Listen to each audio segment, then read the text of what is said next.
everybody. Welcome back to the show. Make sure you all get settled in for this good old review. We are reviewing Black Mafia Family, aka BMF, season 1, episode 4, and it was titled Heroes. And right after this, I'm going to be catching up with episode 5. So it's going to be a back to back for you guys today.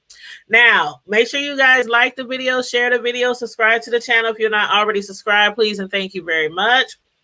Now, first off, let me start off with at the beginning of the show when they started off with a flashback of Meech. You know, he was looking up to Pat then, and it was around the time when he was probably, I think it was a preteen, maybe pre-teenager, and he was looking up to Pat because at that time he also didn't have a lot of money like their family still is dealing with right now. And he was trying to impress the little ladies in the neighborhood. Now, Pat, he's the big man of the city, big money, flashy cars, expensive jewelry, and fur coats, etc., etc. Somebody who Meech desperately wanted to be like back in the day. Now, back to present time, Meech, he was had moved out to the burbs because, as we saw in the last episode, his father had got so angry about him paying their mortgage without his approval, and it wasn't a chance in hell that his father would still let him live at home under his roof.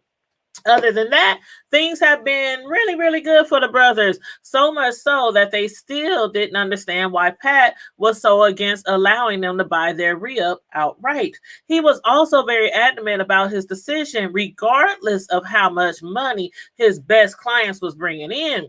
Then to come to find out, besides getting high on his own supply, according to Rock, Pat hasn't been doing so well in the drug game, which is why he has been micromanaging the hell out of Meech and Terry. So for the time being, in order to buy outright, they've got the choice of K9 from Brewster's or Pat's man Rock for a new supplier.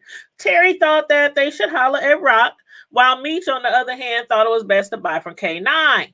Hell no, that nigga's from Brewster's, and you know how grimy those projects niggas be. The Rocks are best bet. And as far as him being past due, it's just business. Ain't shit personal about it. And that's what Terry said to his brother Meech. But against Terry's decision, or against Terry's suggestion, Meech chose to work with K9 because he figured, even though it's just business, Pat was not only a mentor or their boss, you know, he was the one who put them on. You know, he was the one who helped them come up in the game. And he was also, more importantly, family, at least so they thought, because he sure wasn't acting like family in this episode. But anyway, Meech didn't want to step too hard on Pat's toes by messing around with Rock. Then later on, while shopping at the mall with his girlfriend, his baby sister, and his little baby, Terry was approached by Lamar. Had Terry not been with his family when Lamar tossed that money on the floor in front of him, I'm sure a fight would have broken out. Instead, after the offensive gesture, Lamar walked off saying that Terry's son has his eyes. We all know that was some shade. We all know that was a dig at Terry for losing vision in one of his eyes.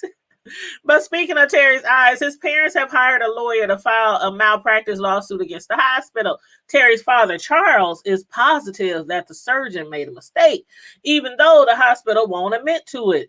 Charles also might not have been certain that they chose the right lawyers, but what he was certain about, or what he was sure about, was not moving in back with his family.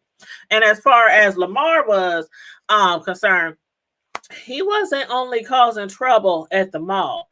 He later showed up at the factory site hating on their setup, being that only a select group of factory workers knew about the stone burgers. Lamar insisted that they all try one. He was like, have y'all heard about the stone burgers? Everybody should try one. You get a burger, you get a burger.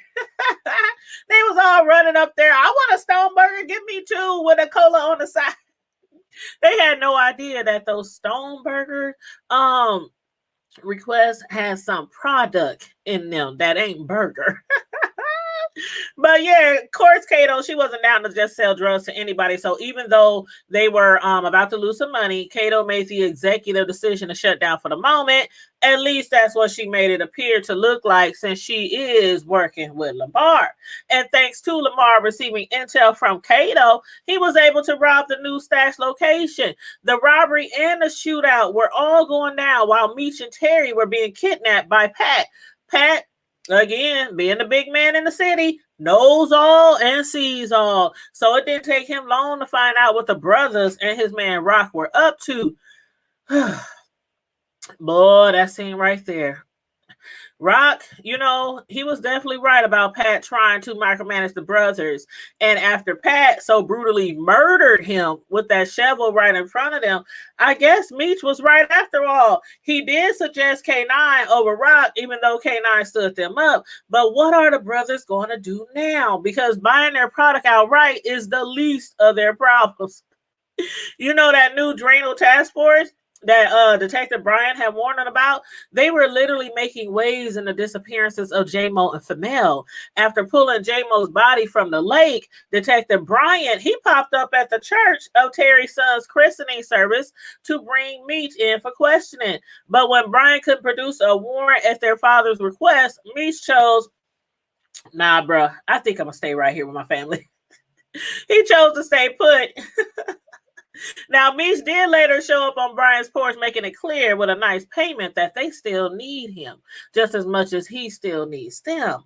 But back to the christening. Their father, Charles, he was actually going to join them for brunch. That was until he noticed his son's expensive matching Benzes parked outside of the church, and disgusted, of course, by obviously knowing what both of his sons are doing, he changed his mind. And again, the brothers, they still have bigger problems. They need to find out who the mole is in their camp, because only five people, I say again, in their camp knew exactly where the new stash location was.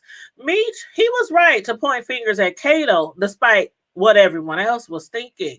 As for Kato, I don't know what she was thinking, y'all, about working with Lamar. She almost literally got her head blown off this episode by him when he put that gun in her mouth.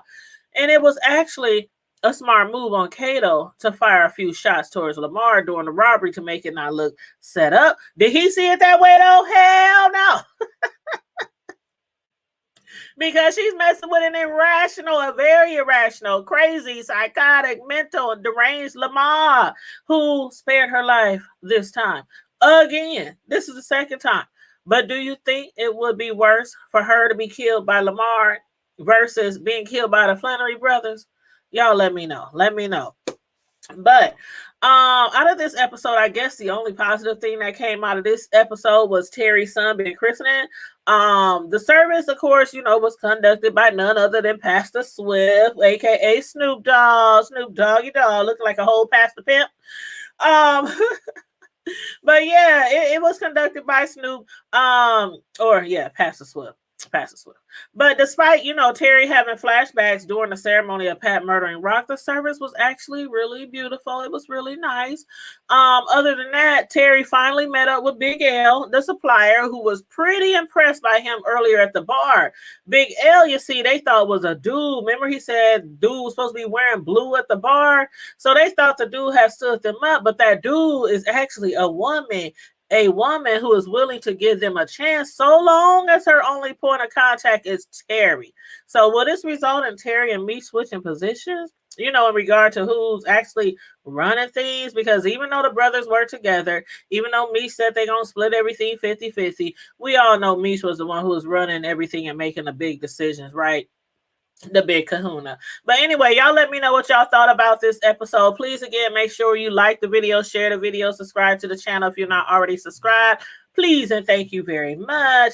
And on that note, stay safe, be blessed, remain vigilant at all times. And remember, don't only look after yourself, but make it a point to look after someone else. Bye.